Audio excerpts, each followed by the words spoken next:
워렌 버핏의 파트너 찰리 토마스 멍거. 버크셔 해서웨이의 부회장이 11월 28일 99세의 나이로 세상을 떠났습니다. 버핏은 이렇게 말했습니다. 멍거는 건축가, 나는 종합 건설업자였다. 버크셔 해서웨이 투자 전략의 기본 틀을 설계한 장본인이 멍거라는 뜻입니다.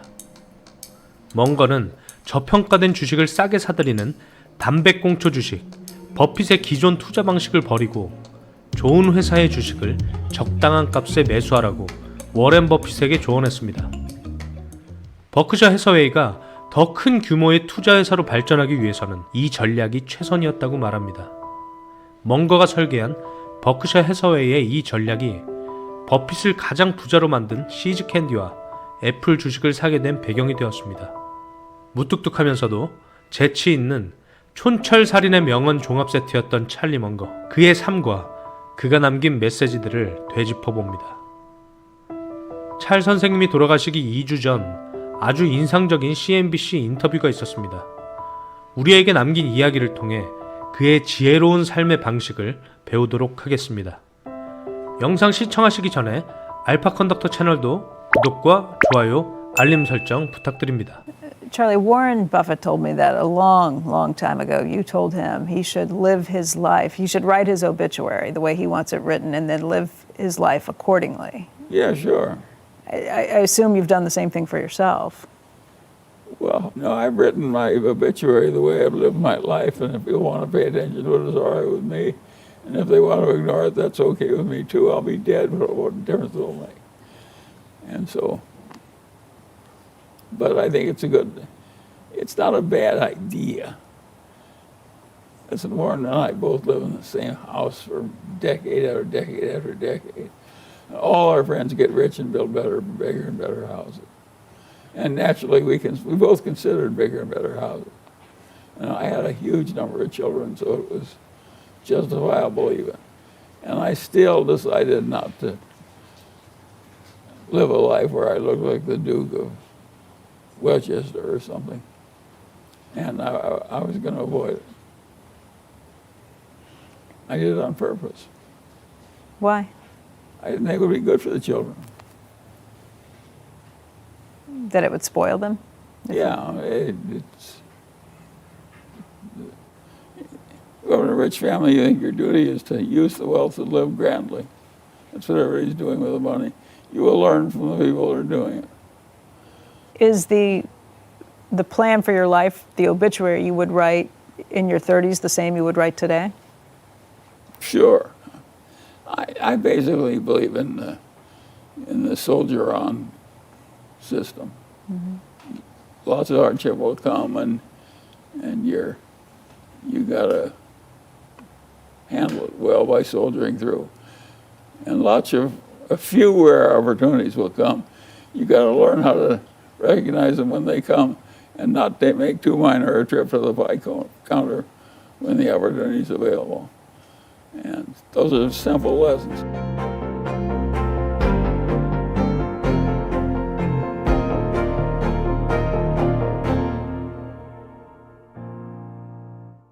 주변에 부자가 된 친구들과 다르게 예전부터 살던 집에 수십 년 동안 계속 살아가고 생활 공간에서조차 사치하지 않는 겸손의 미덕. 물론 자녀 교육 때문이었다고는 하지만 물질적인 것을 추구하고 소비에서 행복을 찾는 것이 아니라 버핏과 멍거는 투자 자체를 즐기는 삶, 그런 인생을 살아왔던 것이 아니었을까요?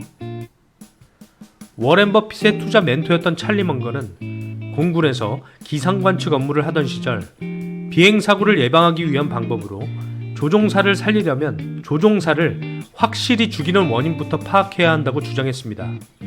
그는 사고의 전환으로 새로운 세상을 보는 사람이었습니다. 또 찰 선생님은 언제나 공부하는 사람으로 내 나이 92세에도 여전히 모르는 것이 많고 배울 것이 많아 다행이다 라는 말을 남겼습니다. 찰 선생님이 말하는 성공적인 투자법은 간단합니다. 현금을 들고 기다렸다가 정말 좋은 기회가 왔을 때 크게 베팅하는 거죠. 그런 기회는 자주 오지 않기 때문에 참고 기다릴 줄 알아야 한다고 말합니다. 이어서 영상 시청하도록 하겠습니다. But I did not really think that we'd ever have one that would, in the so many hundreds of billions in Berkshire. I did not anticipate when Warren and I were starting with our little piddly start that we'd ever get to 100 billion, much less several hundred billion.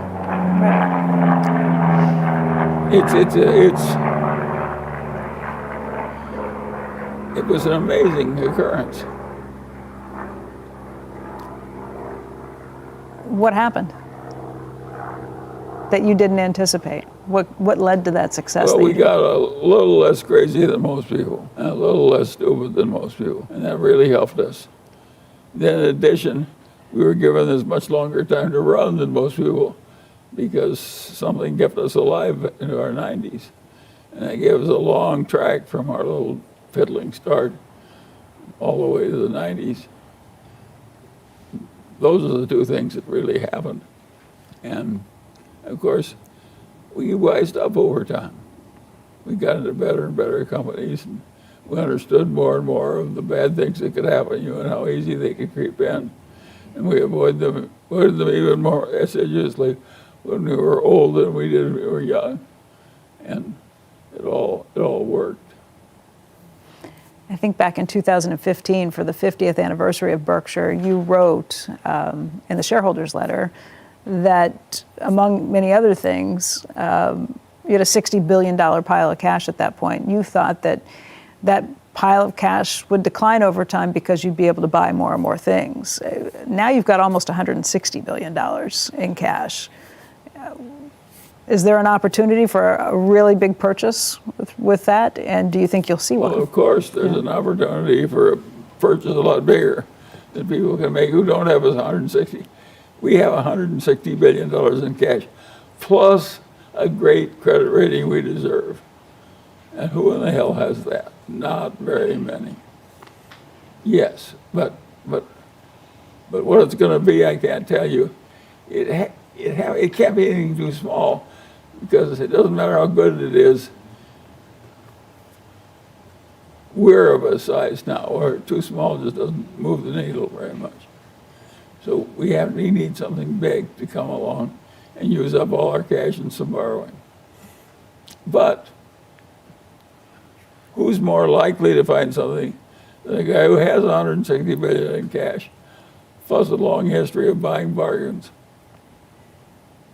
I don't think it's hopeless. It may have to be done by some different people. You know that the next time we may not be able just to squeeze a little more lemon juice out of the old lemons. We may be able to, we may have to squeeze some new lemons, meaning new people may have to make the decisions. But who can make them better than somebody that has watched the early process all through all those years and seen how well it works, and who starts with a little legacy of $160 billion of cash. 행복한 사람의 비결을 묻는 질문엔 이런 사려 깊은 답을 들려줬습니다. 매우 간단하고 쉽습니다. 시기심과 원한이 많지 않고 수입을 과하게 쓰지 않으며 어려움을 겪으면서도 쾌활함을 유지합니다. 신뢰할 수 있는 사람들과 거래하고 해야 할 일을 합니다. 이 모든 간단한 규칙은 삶을 더 좋게 만드는 데 효과적입니다. 이어서 영상 시청하도록 하겠습니다. So how did you figure out, a lot of people look at your life and, would want to emulate what you've done. Is that something that people can do, look at someone like yourself and see your path? I mean, you're in real estate law, then investing. What do you even consider yourself? A businessman? How would you describe what you do? Well, I don't consider myself I think my way of thinking will work for anybody, of trying to be very rational and disciplined. So I think that much. But to flit around to various careers and go into the other fellow's professional territory and try and outdo him and do all kinds of things like that, I think will not work for most people. And so I always I'm always being visited by young men who say, I'm practicing law and I don't like it, and I'd rather be a billionaire. How can I do it? And I tell them, well, I'll tell you a story. A young man goes to see Mozart, and he says, Mozart, I want to start composing symphonies. And Mozart said, "How old are you?" And the guy says, 22. And he says, "You're too young to do symphonies." And the guy says, "Yes, but you were 10 years old when you were composing symphonies." And Mozart says, "Yes, but I wasn't running around asking other people how to do it." Right. So I think this flitting around business is something not everybody should try. Yeah, I think And I think if I tried it again, it might not have worked as well. you said just figure out I how may to have do been something quite and do lucky. it. Why were you were lucky? Yeah, I think I had some luck, yes.